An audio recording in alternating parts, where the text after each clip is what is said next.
جو تعزیے کو حرام کہتا ہے وہ خود حرامی ہے۔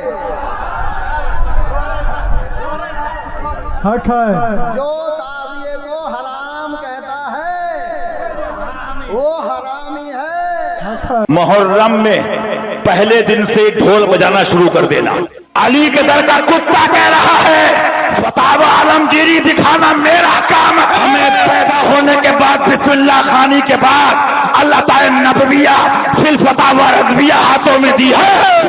پہلی محرم کو ڈھول بجاؤ گے کتنے مرد کے پوت ہیں؟ سب پوچھیں گے کیوں بجات ہو؟ تو کا کوئی خبر نہیں ہے، ہم تو فتاوی عالمگیری پڑھے ہیں، کیونکہ اعلان کے طور پہ ڈھول بجانے کی رخصت ہے۔ کہنے تو کا اعلان کرت ہو؟ کہنا بابو ہم اعلان کرت ہیں کہ امام حسین کا مہینہ شروع ہوگا۔ یہ تعزیہ شریف ہے کربلا شریف کا۔ سبحان اللہ۔ میں کہتا ہوں اس کو اگر کوئی ناجائز حرام ثابت کرے، حرام کہے، 11 لاکھ کا انعام ہے۔ اگر کسی اماں مولوی کی دم میں ہو ثابت کر دے کہ یہ حرام۔ اس طرح کے جو گمراہیاں آج تک لوگوں کے دلوں میں ہیں انہیں ختم کریں۔ پہلے کچھ لوگ کچھ عمل کرتے تھے جو ناجائز و حرام تھا گھروں میں، ہم نے تنبیہ کی، تلقین کی کہ یہ ناجائز ہے، حرام ہے، نہ کریں۔ چھوڑ تو دیا انہوں نے، لیکن جب جب وہ اوکیشن آتے ہیں تب پھر سے ان کی یاد آتی ہے۔ اب اس کی مثال آپ کو میں بتاؤں، شروع کی بات ہے کہ محرم کے زمانے میں پنجے اٹھا کر کے ناچنے کی عادت اکثر لوگوں کو تھی، بہت سارے لوگ۔ ایک طرح سے اس میں عبادت کا تصور نہیں تھا لوگوں کو، بس یہ کہ انٹرٹینمنٹ کرنا ہے، کیونکہ عبادت اس طرح سے روڈ اور گلیوں میں ناچ کر کے تو ہوتی نہیں۔ نہ وہ امام حسین کو راضی کرنے کا مسئلہ ہے، نہ رب تبارک و تعالیٰ کی بارگاہ میں کچھ پیش کرنے کا مسئلہ ہے۔ اگر اتنا ہی عبادت کا شوق ہوتا تو مسجدوں میں پنجے لے کر بیٹھ جاتے ہیں، قرآن پاک پڑھتے ہیں۔ سب کو معلوم ہے کہ سب سے افضل جگہ یہ ہے، وہ انٹرٹینمنٹ کرتے تھے۔ اب ہوا یہ کہ ہم نے کہا کہ یہ بے حرمتی ہو رہی ہے، مولا حسین کے نام پر بے حرمتی ہو رہی ہے۔ اصل بات پنجہ تو آج تک امام حسین کا ملا نہیں، پنجہ ملا نہیں۔ حضرت عباس علمبردار کے پنجے کٹے تھے یہ سنا ہے، روایات بھی، لیکن اس کی شبیہ، اس سے ملتی جلتی تصویر کچھ ملی نہیں۔ اب رہی بات تعزیہ کا مسئلہ، تعزیہ جو ہے اس کا مسئلہ مختلف بھی ہے، اتنا میں بتاؤں گا، کنفیوز نہیں ہونا۔ تعزیہ کو شرائط کے ساتھ اگر بٹھایا جائے تو جائز ہے، لیکن وہ شرائط پورے کرتے نہیں لوگ، اور ہم نے اگر اتنا ہی شوشہ کھول دیا تو بڑے بڑے دروازے لوگ کھول دیں گے۔ بات صرف اتنی تھی تعزیہ کی، امام حسین کا جو روضہ ہے اس روضے کی شکل کی کوئی چیز بنا کر کے آپ نے رکھ دیا، تو کسی بھی بزرگ کے روضے کی شکل بنا کر کے رکھنا مستحسن ہے، کوئی حرام کام نہیں ہے، ناجائز نہیں ہے۔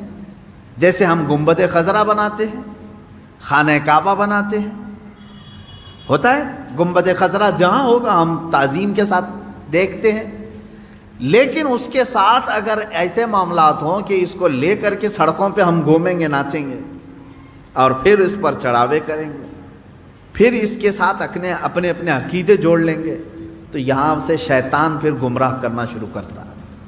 خیر یہ بات الگ ہے تعزیہ کا۔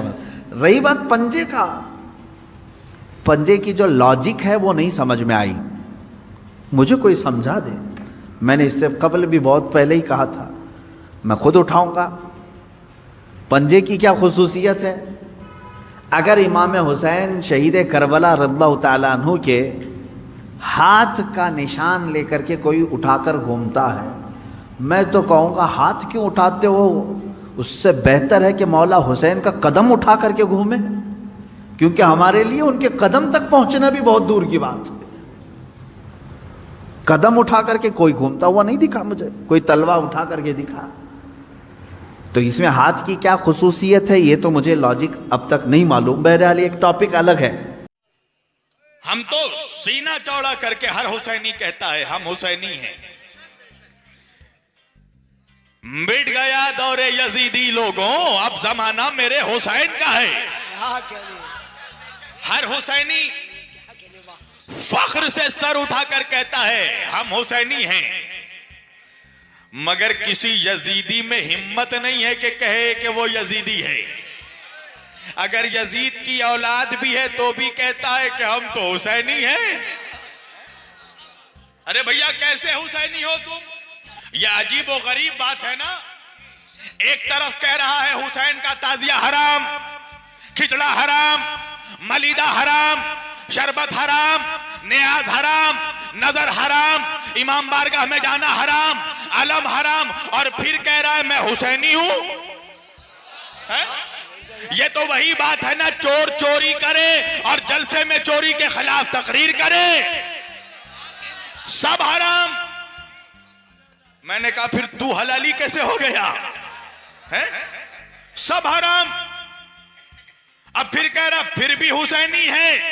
یعنی آپ کو بات سمجھ میں آ رہی ہے؟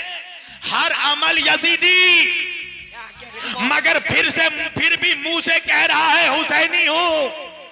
یہ ہے حسین کا خوف کہ حسین کا ادنا غلام بھی سینہ چوڑا کر کے کہتا ہے میں حسینی ہوں، مگر یزید کی اولاد بھی یہ نہیں کہہ سکتی کہ ہم یزیدی ہیں. بھائی حضرت آپ کا نام کیا ہے؟ غلام مصطفیٰ صاحب قبلہ. بہترین نظامت ماشاءاللہ. مولا ان کے زور بیان میں اور اضافہ فرمائے. اللہ ان زبانوں کو سلامت رکھے جو علی علی کرتی ہے. توجہ، بہت سے لوگ یہاں بیٹھے ہیں. میں ایک مثال دے رہا ہوں. آپ کا نام کیا ہے؟ یوسف صاحب بیٹھے ہیں. انہی سے مثال دینے لگا ہوں. میں یوسف صاحب کے گھر گیا. ان کا بچہ میری گود میں بیٹھ کر کھیلنے لگا، میری ٹوپی کے ساتھ، میرے چشمے کے ساتھ، میری ابا کے ساتھ. میں نے ان کو کہا کہ یوسف صاحب آپ کا بچہ تو بڑا شیطان ہے. چہرہ ان کا کھل گیا. اب مسکرا کر کہنے لگے قبلہ ابا پہ ہی تو گیا ہے. کیا کہہ رہے؟ پوری توجہ، ابا پہ ہی گیا ہے. اب دوسرے دن پھر میں ان کے گھر گیا. ان کا بچہ پھر میری گود میں آ کر بیٹھ گیا. پھر میرے ٹوپی کے ساتھ کھیلنے لگا، چشمے کے ساتھ کھیلنے لگا. اب میں نے کہا یوسف صاحب آپ کا بچہ بڑا یزید ہے. اب انہوں نے میرا گریبان پکڑ لیا اور کہا شبیر علی وارسی اگر آپ ذاکر اہل بیت نہ ہوتے تو دھکے مار کے آپ کو گھر سے نکال دیتا. میں نے کہا بھیا غصہ کیوں ہو رہے ہو؟ کل کہا میرے بچے کو آپ نے یزید کہہ دیا.